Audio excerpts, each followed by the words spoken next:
की सैलरी कहाँ से आती है? तो दोस्तों इन सभी सवालों का एक ही जवाब है, बैंक। वैसे हम सभी लोग अलग अलग बैंक्स में अपना अकाउंट खुलाते हैं और पैसे जमा करते हैं और यही बैंक्स हमें उस पर इंटरेस्ट भी देते हैं। यानी जितना पैसा हमने दिया होता है उससे कहीं ज्यादा अमाउंट हमें इन बैंक से वापस मिलता है। लेकिन क्या आपने कभी सोचा है कि जब हम बैंक से अपना सारा का सारा जमा पैसा वापस ले लेते हैं तो इससे बैंक को कैसे फायदा पहुंचता है और कैसे एक बैंक अर्निंग करता है? आखिर क्या है बैंक्स का business model? Number 1, customers money.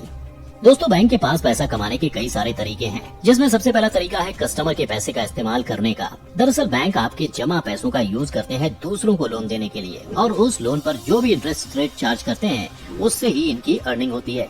चलिए इसे एक एग्जाम्पल से समझते हैं। मान लीजिए आप एक बैंक के कस्टमर हैं और आप बैंक में 1 साल के लिए 1 लाख रुपए जमा करना चाहते हैं। इसके लिए आप उस बैंक में 1 साल की FD करा लेते हैं, जिस पर आपको बैंक 5% इंटरेस्ट देता है।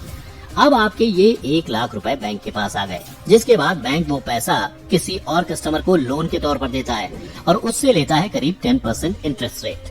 अब जब वो आदमी 1 साल बाद बैंक को पैसे वापस करता है तो वो करता है 1,10,000 रुपए, जिसमें से बैंक आपको देता है 1,05,000 रुपए, जिसमें से बचते हैं 5,000 रुपए। और यही बचे हुए पैसे हैं बैंक की कमाई, आपसे पैसे लेकर किसी और को उधार देकर की है। और इस तरह हर महीने बैंक इसी तरीके से मोटा मुनाफा कमाता है। इसके अलावा बैंक अपने कस्टमर पर कई तरह के चार्जेस लगाकर भी पैसा कमाता है। Number 2, SMS charge.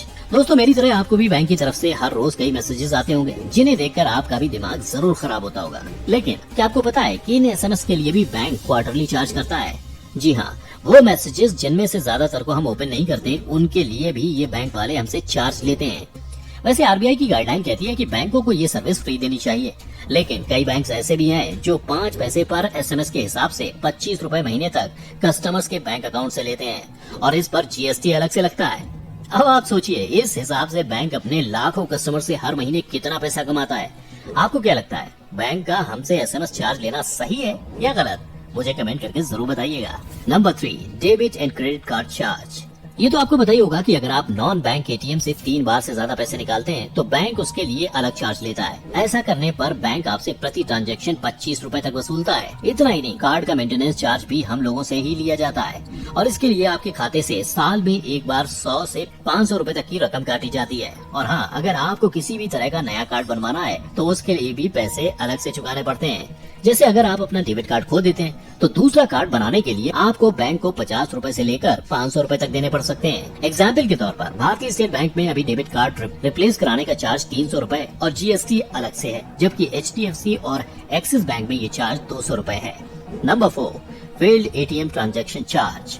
ऐसा कई बार हुआ होगा जब आप ATM से पैसा निकालने गए होंगे, लेकिन अकाउंट में अमाउंट कम होने की वजह से ट्रांजैक्शन फेल हो गया होगा। लेकिन क्या आप जानते हैं, ऐसी सिचुएशन में भी यानी कि फेल्ड ATM ट्रांजैक्शन के रूप में भी बैंक आपसे चार्ज लेता है। यानी कि छोटी सी गलती के लिए भी आपको बैंक को पैसे देने पड़ते हैं। अगर बात करूं स्टेट बैंक ऑफ इंडिया की, तो हर फेल्ड ट्रांजैक्शन के लिए SBI 20 रुपए और GST चार्ज अलग से लेता है। वहीं HDFC bank, ICICI bank, Kotak Mahindra और येस बैंक में ये 25 रुपए चार्ज है। Number 5, cash transaction charge. दोस्तों हर बैंक में सेविंग अकाउंट होल्डर को एक तय लिमिट तक कैश ट्रांजैक्शन फ्री में करने की इजाजत होगी, लेकिन जैसे ही इस लिमिट को क्रॉस किया जाता है बैंक आपसे चार्ज लेना शुरू कर देता है। वैसे हर बैंक के लिए ये कैश ट्रांजैक्शन लिमिट अलग अलग है। जैसे एक्सिस बैंक से आप एक महीने में 2 लाख रुपए तक या 4 बार फ्री में कैश निकाल सकते हैं। इसके बाद बैंक आपसे हर निकासी वाली राशि का 2.5% अलग से चार्ज लेता है। इसके अलावा बैंक आपसे minimum account balance, fund transfer, cheque clearance, locker facility और इंश्योरेंस के नाम पर भी बैंक काफी मुनाफा कमाता है। अब दोस्तों आपके मन में ये सवाल जरूर उठ रहा होगा कि क्या बैंक जमा होने वाला सारा पैसा यूज कर लेता है? तो इसका जवाब है नहीं। दरअसल RBI का एक रूल है जिसके मुताबिक जितना भी पैसा डिपॉजिटर्स जमा कराते हैं बैंक में, उसका कम से कम 4% पैसा बैंक को अपने पास कैश में रिजर्व करके रखना पड़ता है और इसे कैश रिजर्व रेशियो कहा जाता है। और ये रेशियो कितना होना चाहिए ये भी RBI ही हर साल डिसाइड करता है। इसके अलावा बैंक को कुछ % पैसा गवर्नमेंट बॉन्ड्स, गोल्ड रिजर्व और PSUs यानी कि पब्लिक सेक्टर अंडरटेकिंग्स में भी इन्वेस्ट करना पड़ता है। और इन सब में इन्वेस्ट होने वाले अमाउंट हटाने के बाद भी बैंक के पास कम से कम 75% से ज्यादा पैसा बच जाता है, जिसे वो इंडिपेंडेंटली यूज कर सकता है